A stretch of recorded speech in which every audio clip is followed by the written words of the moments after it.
I'd like you all to be students of astrology, because you can't understand the mysteries without it. You can't understand all the divine meanings of Scripture unless you understand it. The church would rather you not know what I know and what I've taught. They'd rather you don't, because it's going to reveal the roots of things that they don't want you to see. They don't want you to know that Saturn was the original form of Satan, the devil, the serpent. They don't want you to know Jesus is the archetype for Jesus. They don't want you to know that. They don't want you to know that when it talks about the sign of the Son of Man in heaven appearing, that it's talking about Aquarius. Really? They don't want you to know that when it talks about in the last days I'll pour out my spirit upon all flesh, your sons and daughters will prophesy, your young men will dream dreams, your old men will dream dreams, your young men will see visions. And your handmaidens too, upon them I'll pour out my spirit, and they too shall prophesy. They don't want you to know that's Aquarius, the water bearer, pouring out the spirit on us right now. They don't want you to know that when it says that his coming shall be as a lightning that shineth in the east and seen in the west, it's talking about Aquarius, the age of Aquarius.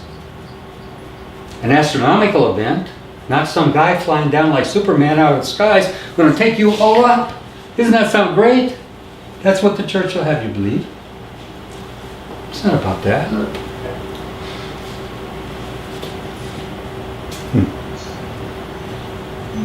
The stars in their courses fought against Sisera in the Old Testament. How could they fight against Sisera? He's a captain in an army. He lost the battle. It says in Genesis, he created the sun, the moon, the stars for signs and for seasons. Not just for seasons, for signs and for seasons. It says the sun shall not smite thee by day, nor the moon by night. Well, I've heard of sunstroke, but what about moonstroke? You ever heard of that? I think it's called lunacy. It's where we got our word from Scripture, it's lunacy. Good book says, the heavens declare the glory of God, and the firmament showeth his handiwork. Night unto night showeth knowledge, and day unto day uttereth speech. And there is no speech to a language where their voice is not heard. The original translation was not the heavens declare, it was the planets declare the glory of God, and the firmament was the heavens showeth his handiwork. And night unto night it does show knowledge, and day unto day does utter speech to you. But you need to learn the language. That's why I'm here, to help you learn the language. Once you understand it, then you commune with it. You can understand it. You can see how it works in your lives and others. Then you start seeing magic. But you can't get there without it. So blissed out. Happy. Old girl, 17 years old, I guess. Wow. She's been around. Her sister passed away a few years ago. Praise the Lord. Thank you. So anyway, so what I'm saying to you is, I know you want to stop me, Helena, but I got to finish some of this. We're going to learn about the heavens within as well as the heavens without. We're going to learn about what the real heavens within are and how you change that state of mind to see miracles happen in your own life. Instead of just seeing these symbols, okay,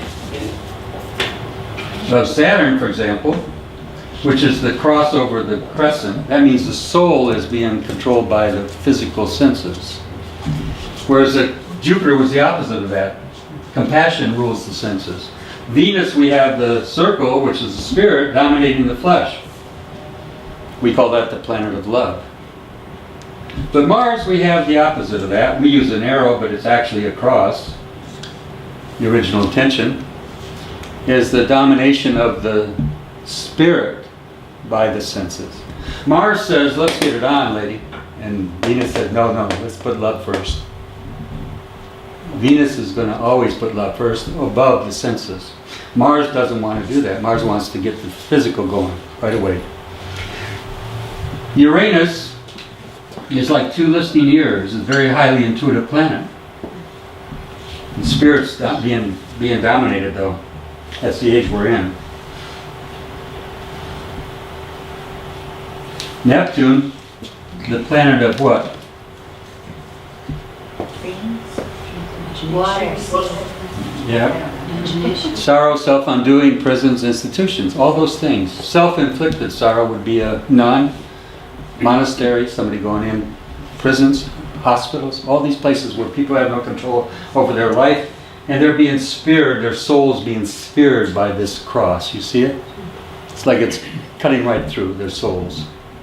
And so some people choose to inflict their own pain on their souls because they think that's going to get them closer to God. It's very Neptunian, Piscean. Okay? Mercury is an interesting planet, the planet of learning. Look at what dominates: the soul, the subconscious, then the conscious mind, and then the physical form. If you think about learning, the subconscious must accept and get all the information in here for it to be in the memory. Okay? Okay? From there, it's got to go into the conscious, and then eventually it'll come out into the physical form. It's like learning to drive. When you started out driving, it had to be a very conscious effort. Eventually, the subconscious takes over. You don't even think about your driving. You're just doing it. And it comes down into the physical form, and there's absolutely a connection here that's going from the subconscious to conscious to the body. Your memory, your learning, all things to do with retention, trivia. People are good at trivia. I'm not. I'm Sagittarius, got Mercury in Sag. I'm not good at trivia. Huh? No, that was my second guess, and I said no. First I said Scorpio, I said no, he's a Sag. Oh my gosh. Yeah. Lightning up here, huh? It's like I've got Sag rising, I got Sag Sun, I got Sag Venus, I got Sag Mercury, That's fine. got my Sun in the 12th house, prison, sorrow, stuff I'm doing. We could get into that. How many are astrologers actually in here? Can I see? I know you are. She teaches it. I know the psychodynamics better than I do the to actually do chart. Like I have the program. I mean, I understand all what it means with that. Well, you'll learn if you study with me. You'll learn how to read charts. You'll learn how to. Do you get a program, or because someone said I know my friend plugs in a program, but I know more than she does. I explain the whole chart. Yeah. Well, it's easy today. When I learned astrology in prison, I had to do the whole calculations. I had to do logarithms. I had to figure out table of houses exactly. Oh, yeah. It's harder years ago. Yeah, local mean time, Greenwich mean time. I had to know how to calculate all those things. Today you don't. You just turn it on the computer. It's there. So that alleviates a lot of training. I don't have to spend a lot of time with students training them to do charts. Yes, honey. Go ahead and speak. You can talk to me. No, you're out of light. You're very dark. I'm You're out of moving light, around okay. too much. All right. So when we study astrology, we're going to learn how to understand that connection to ourselves and others, okay? But more importantly, I want to make you into counselors. Because what good is it to sit down with a person's chart and just give them all the bad news of Saturn's doing this, Saturn's in that, Mars is doing this. That's only going to build fear and trepidation, and it's going to give them faith in something other than good, isn't it? But what if you could take the same energies and explain to them how they work and say, look, let me show you how you transcend this. Let me show you how to get above this. Let me show you how to work miracles in your life instead of being a victim to these astrology symbols, okay? See, because we're dealing with laws. Think about it. We're dealing with laws. But Christ came to do what? To free us from the curse of the law. Get that? The curse of the law. And the law is karmic. It's what you sow, you reap. You gotta experience this, okay? It's part of your life. You must go through this. Because you've already inflicted this particular bad thing on somebody else, now it's going to come back on you. It's called karma. And that's a law. But if you understand how to be master, you won't be a victim. And that's what I spend a lot of time emphasizing. I didn't get up here today with this prepared speech. I didn't come up here with some idea, I'm going to teach you this or that. I come up here and speak from my heart, my soul, my being. Hoping that I reach into your souls and touch you with some knowledge that will change your life. You say, how am I going to change my life, Ron? What's going to be different tomorrow? I'm going to wake up to the same world tomorrow that I woke up today. Nothing's going to be different. It won't be. Your response will be. Yeah, there you go, girl. Yeah. Unless your response is different. Unless you start praising, giving thanks, trusting in good, and walking in total faith. And stop living in the past. Get behind me, Satan. That's all dead. It's gone. And those people don't matter. Okay? We're so caught up in that. What other people think. Our parents, what do they think? Judgments. constant accusations. How do we live with all this? You stop accepting it. And you stop buying into it.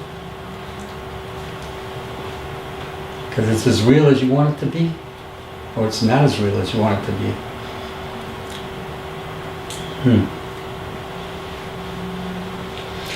Think of it as I desire above all things that ye prosper and be in good health. That's a wonderful thing, isn't it? Let's all be prosperous, let's be healthy. Huh? But life has struggles, doesn't it? Sometimes it makes it more difficult to get those things we want. Sometimes it's not easy. Think he's worried about it? Zeus, Aruba, Nia. So what I'm going to say to you is this, that we're going to study astrology. I'll do the next session, pure astrology. We'll get on this and I'll talk astrology to you. I hope, though, more importantly, that you walk out of here with what I gave you just now. And that you begin trusting in good, having faith in good.